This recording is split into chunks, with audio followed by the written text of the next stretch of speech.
matematikanya lebih murah.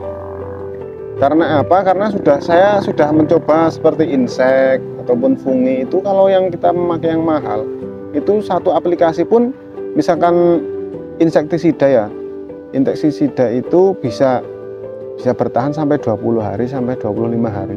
Tapi kalau insektisida yang biasa-biasa ya, mau nggak mau kita harus rutin 1 minggu ataupun 5 hari sekali harus masuk. Cuman kita rolling misalkan sekarang Abamectin, besoknya Spermetrin, besoknya Imidacloprid gitu, biar tidak cepat resisten lah teman.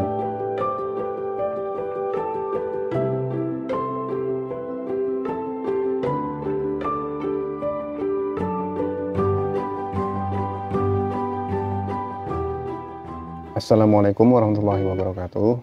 Nama saya Sulaiman, Desa Wonosari, Kecamatan Kalikajar, Kabupaten Wonosobo. Saat ini saya sedang bertani budidaya tomat sayur. Ini usia sekitar 50 harian ini. Kalau tomat sayur di sini rata-rata sekitar 70 sampai 80 hari mulai petikan pertama. Ini sekitar 3 bungkus atau sekitar 4.500-an lah sekitar.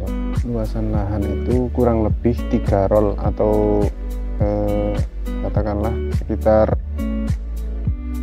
3.000 meter, 3.500 meteran sekitar.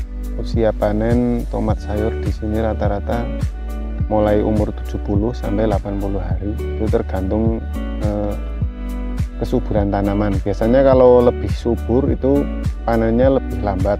Tapi kalau tomatnya agak kelihatannya agak kering itu biasanya cepat panen, tapi buahnya tidak maksimal. Untuk tanaman tomat itu kendala yang petani itu masih merasa berat itu di jamur-jamur itu Pak, seperti Phytophthora ataupun jamur kering ataupun bakteri. Tapi yang paling utama itu penyakit yang paling berat itu kalau di daerah sini, karena daerah sini itu rawan kabut ya, itu Phytophthoranya lebih berat dibanding sama jamur-jamur yang lain. Kalau sebenarnya sih di musim kemarau sama musim hujan hampir sama saja ya, karena di musim kemarau kalau di sini kan masih ada air, jadi kan misalkan musim kemarau kita pasang sprinkle, jadi pertumbuhannya tetap bisa normal. Cuman kalau di musim hujan tidak memasang sprinkle sudah bisa. Jadi bedanya itu saja. Cuman beda di tenaga lah gampangannya. Sprinkle itu kita memasang selang atau pralon, lalu kita pasang di tengah-tengah lahan. Kelitiran lah, orang sini biasa mengatakan kelitiran air itu.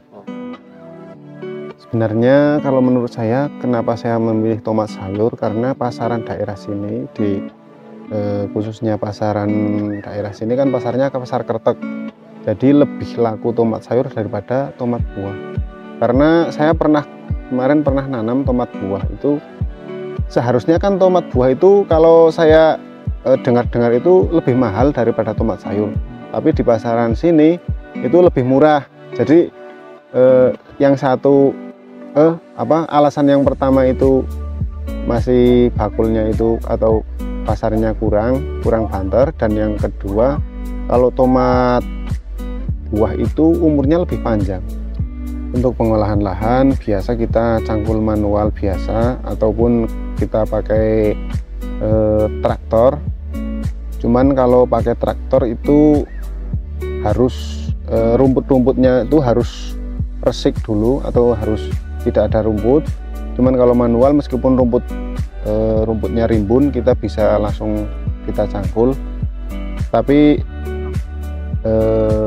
memakan waktu lah kalau cangkul manual. Dan untuk untuk olah lahannya, kalau pemberian seperti pupuk ataupun kapur dolomit itu pasti ya, Itu kalau saya memakai kapur dolomit, setiap pengolahan lahan itu per 1 roll mulsa itu di sekitar 1,5 kintal sampai 2 kintal per 1 roll mulsanya. Dan untuk pupuk kandangnya per 1 roll itu sekitar 40 kantong lah ya. Dan pupuk kimianya kita pakai pupuk fosfat sama pupuk NPK ya, NPK subsidi Poska. Itu biasanya kalau untuk pupuk fosfatnya 1 kintal kita pakai Poska 50 kilo, itu saja. Untuk pupuk kimianya kita campur dulu 2 sak sama 1 sak, kita campur jadi 1, terus kita taburkan di atas pupuk kandang itu. Kan pupuk kandang setelah jadi bedengan, setengah jadi kita taburi pupuk kandang, lalu kita taburi lagi pupuk kimia itu. Habis itu kita tutup, kita pasang mulsa, tunggu berapa minggu, 2 minggu atau berapa hari, kita siap tanam. Kalau pengalaman saya sih cuman pengalaman saja. Biasanya kalau habis ngasih pupuk kandang, pupuk kimia, langsung pasang mulsa, lalu tanamannya itu justru malah terserang itu ya, malah sulit hidup gitu ya. Itu pengalaman saya. Tapi kalau sudah beberapa hari, 2 minggu sampai 20 hari atau lebih bagus, sekitar 1 bulan itu lebih bagus itu tanamannya. Jadi saya ya nggak tahu itu caranya gimana, tapi yang jelas lebih lama itu lebih bagus. Yang penting belum tumbuh rumput sampai lebat gitu. Ini lebar bedengannya sekitar 90. Karena ini mulsanya mulsa 1 meter, kita bikin bedengan sekitar 85 atau 90, lalu kita jadi mulsanya bisa gini, melengkung seperti ini. Ketinggian bedengan ini sekitar 30 cm ya, sekitar 30-an cm. Pengaruhnya kalau lebih tinggi itu lebih aman daripada yang bedengan pendek. Gini, kalau bedengan tinggi itu layunya lebih minimal dibanding yang bedengan pendek gitu. Kalau di musim hujan tinggi, kalau di musim kemarau sih meskipun bedengan pendek aman-aman saja, tapi kalau di musim hujan kita lebih aman di bedengan yang tinggi. Kenapa kita bikin bedengan yang tinggi? Jadi kalau pengolahan lahan itu kan 1 tahun ada musim hujan dan ada musim kemarau. Jadi kita ambil yang tinggi. Jarak tanam ini sekitar 50 kali 60. Karena kita pakai plastik yang semeteran dan mulsa yang semeteran, ini jarak tanam per batang ini 50 dan dari sini sampai sana 60, berarti 50 kali 60. Ya, pupuk susulan kita memakai pupuk seperti dari DGW, dari pupuk seperti NPK booster, NPK 16, dan yang jelas kalau bawahnya pakai booster sama itu kadang pakai merop KCL itu, merop KCL DGW, yang atas kita pakai kadang MKP, kadang KNO yang kristal itu kita selang-seling pakai MKP HX ataupun KNO DGW itu yang kristal. Untuk pupuknya kita kalau melakukan pengocoran itu untuk 1 drum 200 liter kita menggunakan pupuk NPK seperti booster 3 kilo sampai 4 kilo, dan untuk KCL nya kita tambahi 1 kilo kalaupun ini sudah mulai pembuahan. Kalau masih di masa pertumbuhan sebelum pembuahan kita menggunakan NPK DGW 16 itu menggunakan sekitar 3 kilo, cuman itu saja.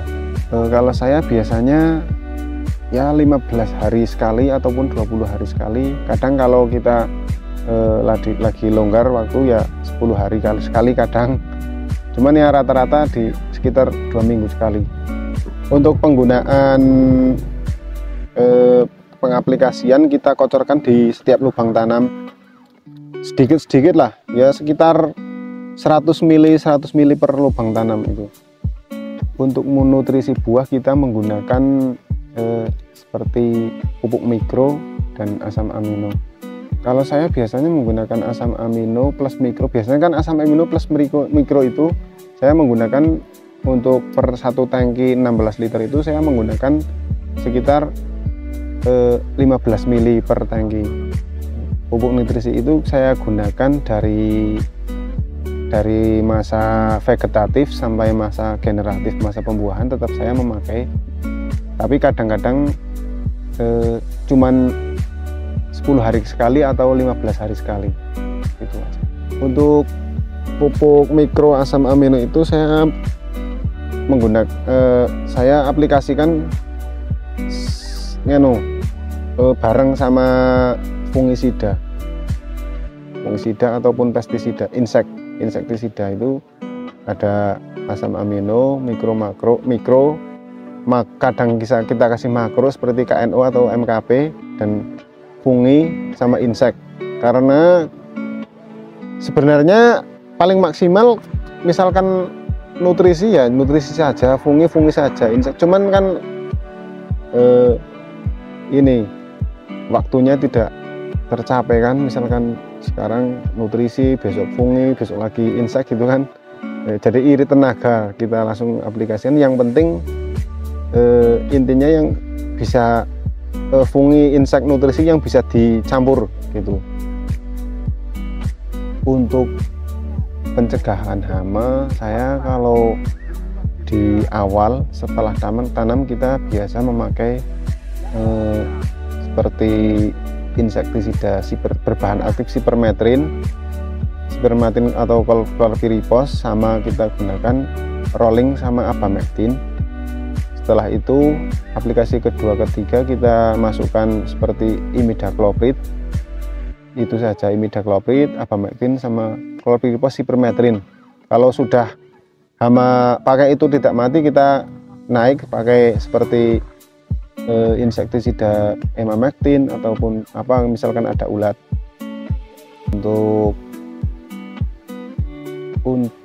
Untuk sipermetrin saya gunakan per 1 tangki itu sekitar 6-8 mili, dan abamectin juga sekitar 6-8 mili, dan emamectin kadang kita menggunakan 10 mili. Ya setiap kali kita melakukan penyemprotan kita ikut itu, kalau sekarang sipermetrin besoknya abamectin gitu. Jadi inseknya ikut, sekali nyemprot itu kan ada fungi, ada insek, kadang ada itu nutrisi, kita masukkan itu sekitar misalkan nyemprot 5 hari sekali ataupun 1 minggu sekali kita masukkan terus. Cuman kita rolling misalkan sekarang abamectin, besoknya sipermetrin, besoknya imidacloprid gitu, biar tidak cepat resisten lah memang. Ya ini termasuk masih terkendali lah ya, karena ini saya masih menggunakan racun ulernya biasanya yang sudah memakai insek yang mahal-mahal teman-teman, tapi kalau saya masih cukup pakai emamectin. Alhamdulillah ini buahnya tetap aman, dan hama ulat pun ya tergolong tidak ada, karena karena kerutinan di semprotan itu. Untuk sekali panen itu kalau tomat sayur saya biasa untuk per 1 roll mulsa itu kan tanaman sekitar 1.800, itu di panen raya sekitar 8 kintal sampai 1 ton lah untuk maksimalnya. Tapi untuk rata-rata ya sekitar 7 kintal lah untuk per 1 roll itu sekali panen. Itu di masa-masa panen raya. Tapi kalau untuk produksi per batang itu ya rata-rata ya 2 kilo, 3 kilo, ya kadang-kadang bisa sampai 5 kilo, tapi kan tidak tanam 3 kali, paling 1 kali gitu. Tidak mungkin setiap tanam bisa mencapai 5 kilo gitu. Kalau yang saya amati itu yang paling kuat itu seperti apripolin, dimetomorf yang tinggi, sama tibuconazol tinggi gitu, flupiram gitu. Kalau yang bahan aktif masih mancozeb, propinep gitu, kalau di cuaca kabut tinggi ya kita mau nggak mau harus setiap hari atau selang 1 hari kita harus nyemprot.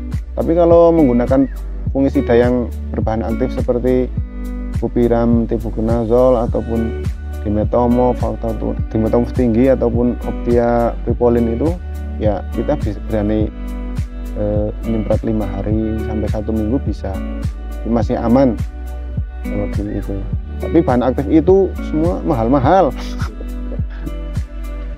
Kalau menurut saya pestisida yang mahal itu matematikanya lebih murah. Karena apa? Karena saya sudah mencoba seperti insek ataupun fungi itu, kalau yang kita memakai yang mahal itu satu aplikasi pun, misalkan insektisida ya, insektisida itu bisa bertahan sampai 20 hari sampai 25 hari. Tapi kalau insektisida yang biasa-biasa ya mau nggak mau kita harus rutin 1 minggu ataupun 5 hari sekali yang harus masuk. Ya, untuk para petani tomat harus selalu semangat dan telaten lah intinya ya. Dan kalau di daerah dataran tinggi ya harus kita amati, harus, karena tanaman tomat itu sangat rentan terhadap penyakit jamur itu. Jadi kita harus selalu memantau lah, beda sama tanaman yang lain. Kalau tomat itu harus selalu terpantau ya, kita lihat seperti daunnya gimana, ada serangan jamur enggak, dan kita lihat bunganya itu rontok enggak gitu. Jadi kita mau nyemprot aplikasi semprot, besoknya kan kalau sorenya sudah kita pantau dulu kan namanya yang kita masuk apa, untuk funginya yang masuk apa gitu kan, besoknya sudah tepat sasaran lah.